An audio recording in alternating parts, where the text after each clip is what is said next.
Ya, pemirsa, bencana hidrometeorologi seperti yang disebutkan mengancam sejumlah wilayah di tanah air, dan menurut Badan Meteorologi, Klimatologi, dan Geofisika, bencana ini disebabkan oleh faktor cuaca dan air, interaksi atmosfer, air, dan daratan, dan berujung pada cuaca buruk pemicu bencana hidrometeorologi. Dan untuk mengetahui informasi lengkap ini sudah bersama kami melalui sambungan Zoom Deputi Bidang Meteorologi BMKG, Bapak Guswanto. Assalamualaikum, selamat sore Pak Gus.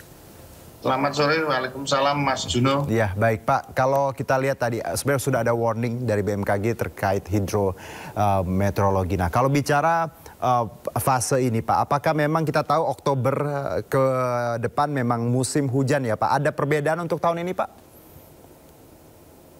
Betul Mas Juno, jadi kalau kita lihat dari pembagian dalam satu tahun, biasanya di September, Oktober, November itu adalah peralihan dari masa kemarau menuju ke musim hujan. Dan pada waktu beberapa bulan yang lalu atau September, awal Oktober ya, kita sudah menyampaikan pada saat suhu meningkat panas, kita sampaikan bahwa suhu itu akan berhenti seiring dengan meningkatnya curah hujan di akhir Oktober atau awal November. Dan ini juga sudah terjadi. Memang pemicu utama daripada kejadian banjir itu kita lihat adalah gangguan atmosfer. Saat ini ada beberapa yang beramplifikasi, yaitu Madden-Julian Oscillation, kemudian gelombang Rossby, dan low frequency wave aktif di wilayah Indonesia.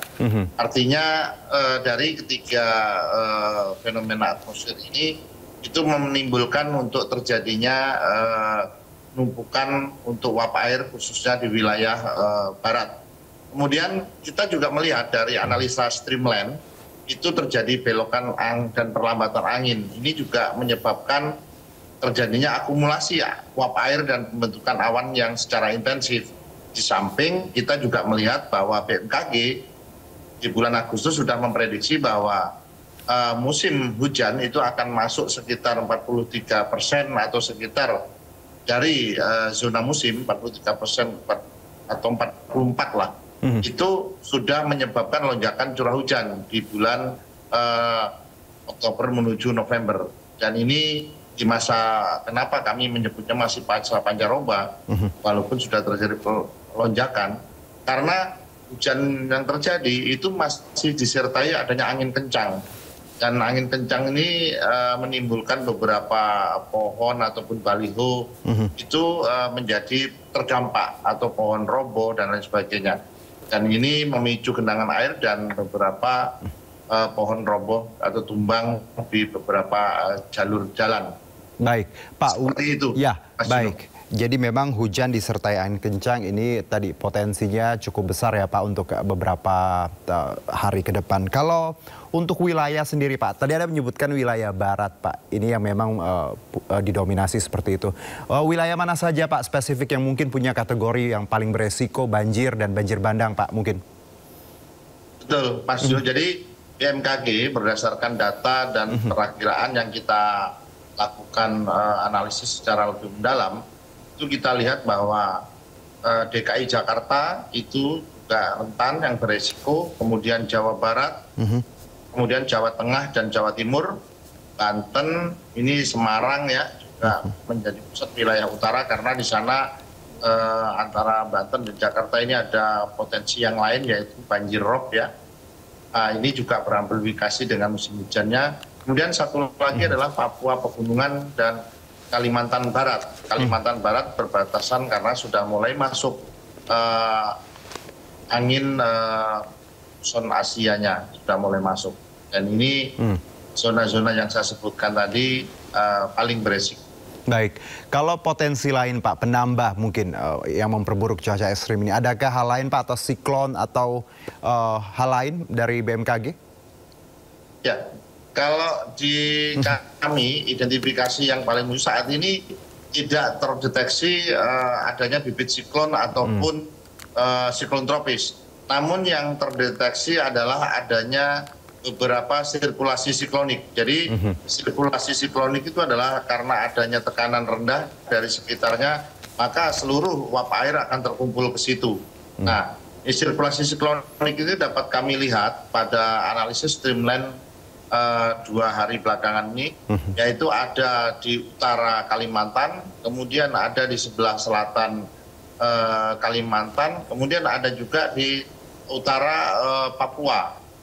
Nah, ada 3 ini. Sedangkan belokan angin itu sudah terjadi dari Australia, ya, itu menuju ke Asia, tapi di atas Banten ataupun Jawa Barat itu dia berbelok, bertemu dengan angin yang dari Samudra Hindia.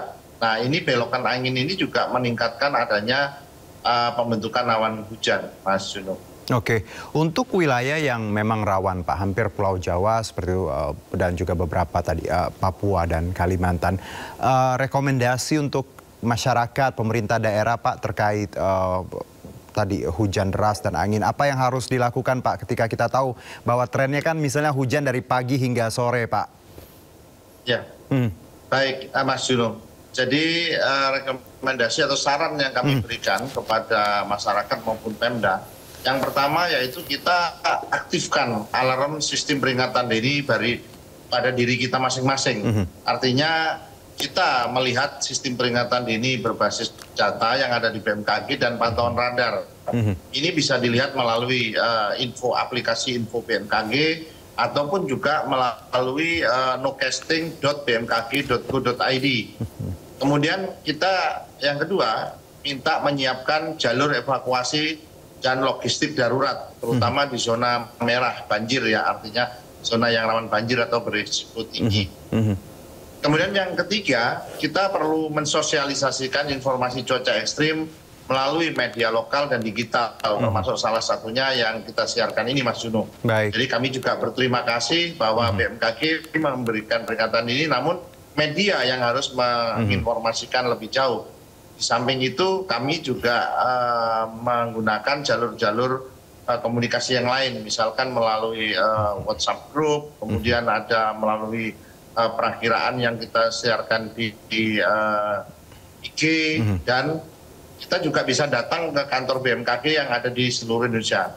Dan yang terakhir, rekomendasi kami atau saran kami adalah melakukan koordinasi intensif dengan BPBD dan aparat pemerintah atau desa ataupun komunitas yang bergerak di dalam mitigasi bencana, ya, ataupun kita berkolaborasi bersama-sama antara masyarakat, pemerintah, dan sektor swasta, bagaimana untuk memitigasi.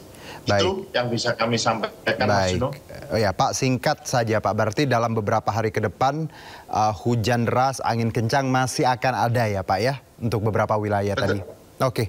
Betul, Mas Juno. Jadi kalau kita identifikasi sampai tanggal 31 gangguan atmosfer itu masih akan terjadi, khususnya di wilayah barat tadi seperti yang saya sampaikan. Baik, sampai 31 prediksinya ya Pak. Baik, Pak, terima kasih banyak Pak Guswanto atas waktunya. Selamat bertugas kembali, sehat-sehat Pak. Terima kasih, selamat bertugas Mas Juno juga. Pemirsa, hujan di Jakarta mengandung mikroplastik. Menteri Kesehatan Republik Indonesia menghimbau masyarakat tidak keluar rumah ketika hujan. Hujan deras yang mengguyur kota Jakarta beberapa minggu ini ternyata mengandung mikroplastik. Menteri Kesehatan Budi Gunadisadikin memberikan sejumlah himbauan. Warga Jakarta diminta untuk memakai masker saat keluar rumah ketika hujan turun. Bahkan Menkes meminta warga Jakarta untuk tidak langsung keluar rumah ketika hujan. Buat saya, buat masyarakat adalah bahwa ya kalau bisa yang paling aman melindunginya pakai masker kalau jalan di luar. Tapi kalau tidak, ya usahakan jangan jalan di luar sesudah hujan, karena ini turunnya kan saya dengar dekat-dekat hujan.